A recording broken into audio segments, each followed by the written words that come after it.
Sou-29, Albatros, hélicoptères Mi-24, des hélicoptères de transport Mi-8 et des avions de transport CASA, c'est le lot de 6 avions qui ont été réceptionnés ce matin à l'aéroport international Bamako, Modibo Keïta Sénou, au cours d'une cérémonie placée sous la présidence du colonel Assimi Goïta, président de la transition. Ces avions viennent pour contribuer à la réalisation de l'objectif que s'est fixé l'armée malienne, ont expliqué divers intervenants. Nous avons comme objectif de refonder une armée malienne professionnelle, bien équipée, bien entraînée, dotée d'un bon moral, proche du peuple dont elle est issue, et dominant l'espace des opérations dans le respect des règles et coutumes adéquates et suivant des règles d'engagement strictes.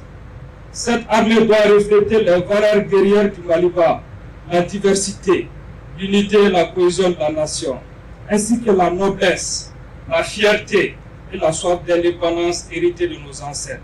La réception d'avions de combat intervient dans un contexte marqué par la recrudescence des attaques armées, dont la dernière à Tessit, dans la région de Gao, a fait 17 morts selon l'armée. Le combat est loin d'être gagné.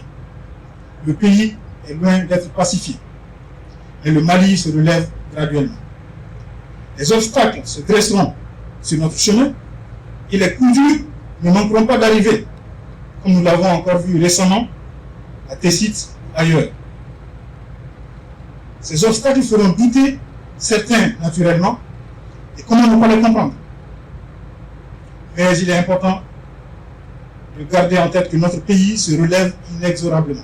Ces avions, selon le chef d'état-major de l'armée de l'air, permettront de gagner du terrain sur le terrorisme. Les moyens aériens que vous nous remettez ce jour n'ont pas une vocation de prestige, comme la flotte de l'armée de l'air a parfois été perçue. Ce n'est pas une armée de parade que nous construisons, non. Nous avons l'ambition de construire une armée d'action, opérationnelle, apte au combat et décisive au moment opportun. L'armée de l'air ne pourra être partout, tout le temps, mais elle fera ce qui est possible pour frapper fort au bon endroit. Avant ces acquisitions, le Mali avait réceptionné des radars de défense aérienne et plusieurs autres avions dans le cadre de sa lutte contre le terrorisme. Mohamed Danyoko pour VOA Afrique, Bamako.